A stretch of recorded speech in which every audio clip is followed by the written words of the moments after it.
مختصر احکام۔ اس ویڈیو میں ہم اسلامی احکام کے مطابق سب سے اہم نجاسات کے بارے میں جانیں گے۔ اس خوبصورت دنیا میں ہمارے ارد گرد تقریباً تمام چیزوں کو طاہر یا پاک سمجھا جاتا ہے، لیکن اسلامی احکام میں بہت کم چیزیں ایسی ہیں جنہیں نجس شمار کیا جاتا ہے۔ ہمارے اطراف میں 8 عام چیزیں نجس ہیں: پیشاب اور پیخانہ، خون، مردار، منی، کتا، سور اور شراب۔ اب آئیے ان میں سے ہر ایک کو بہتر طریقے سے جاننے کے لیے ہم اس فہرست کو شروع سے دیکھتے ہیں۔ پہلی اور دوسری نجاست پیشاب اور پیخانہ۔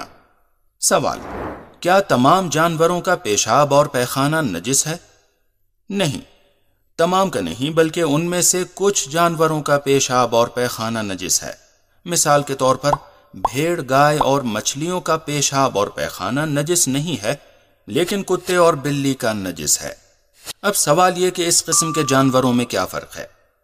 ایسے جانوروں کو پہچاننے کے لیے حلال گوشت اور خون جہندہ کے بارے میں جاننا ضروری ہے۔ اسلامی احکام میں جانوروں کو 2 قسموں میں تقسیم کیا گیا ہے۔ ایک وہ جانور جن کی رگوں سے خون اچھل کر نکلتا ہے، اور دوسرے وہ جن کا خون اچھل کر نہیں نکلتا۔ آئیے اب حلال گوشت جانور کے بارے میں جانتے ہیں۔ ایک اور تقسیم کے مطابق جانوروں کی 2 قسمیں ہیں: وہ جانور جن کا کھانا حلال ہے اور وہ جانور جن کا کھانا حلال نہیں، یعنی حرام ہے۔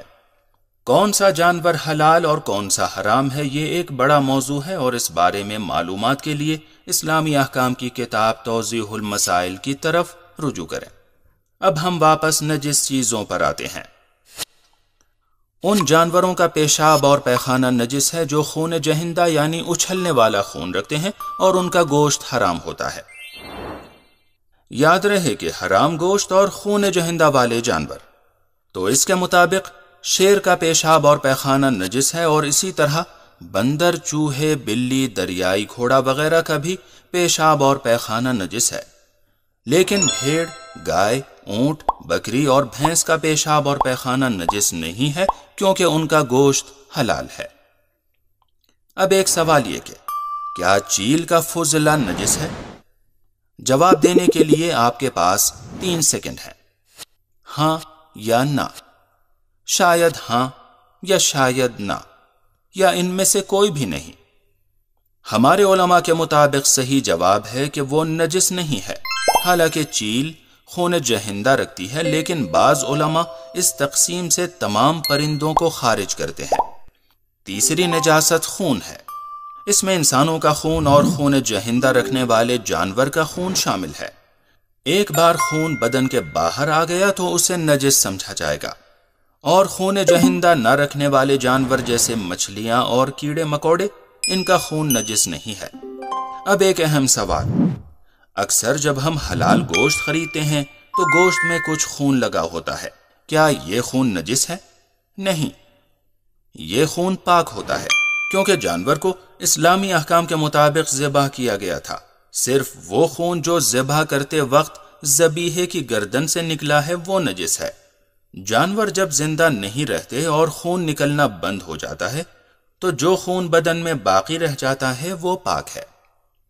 چوتھی نجاست مردار ہے۔ انسان اور کسی بھی خون جہندہ رکھنے والے جانور کا مردار نجس ہے۔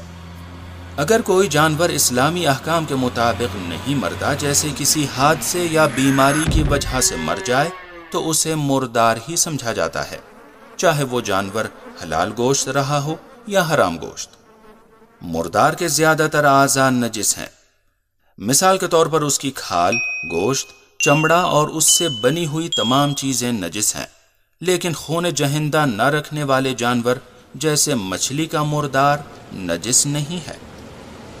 5ویں نجاست انسانوں اور خون جہندہ رکھنے والے جانوروں کی منی ہے۔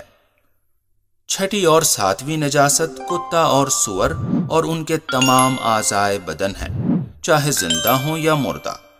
لیکن قابل توجہ ایک بات یہ کہ تمام جانوروں کی طرح ان دونوں جانوروں کے حقوق کا بھی خیال رکھا جائے۔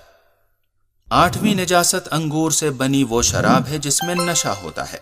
کچھ علماء ہر طرح کی نشیلی اشیاء کو نجس مانتے ہیں، چاہے وہ انگور سے بنی ہو یا پھر نہ بنی ہو۔ اب ہمیں معلوم ہو چکا ہے کہ نجس چیزیں کون سی ہیں۔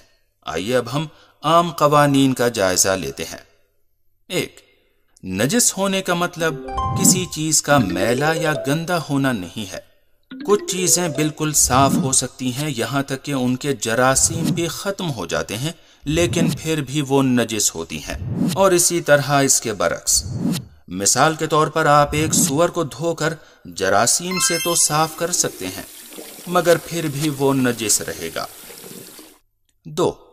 اگر یہ نجس چیزیں کسی گیلی چیز سے مس ہو جائیں تو وہ بھی نجس ہو جاتی ہے، لیکن اگر دونوں چیزیں بالکل خشک ہوں تو کوئی نجس نہیں ہوگا اور نجاست منتقل نہیں ہوگی۔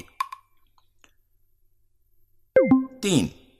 ہر چیز پاک ہے، یہاں تک کہ آپ کو اس کے نجس ہونے کے بارے میں یقین نہ ہو جائے۔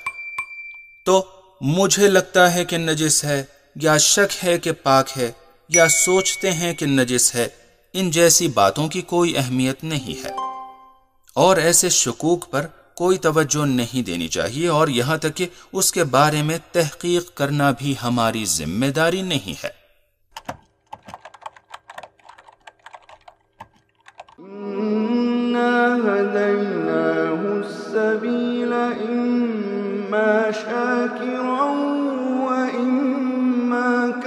اگر آپ ہمارے لیٹسٹ ویڈیوز کے بارے میں جاننا چاہتے ہیں تو ہمارے چینل کو سبسکرائب کریں اور بیل آئیکن کو پریس کریں۔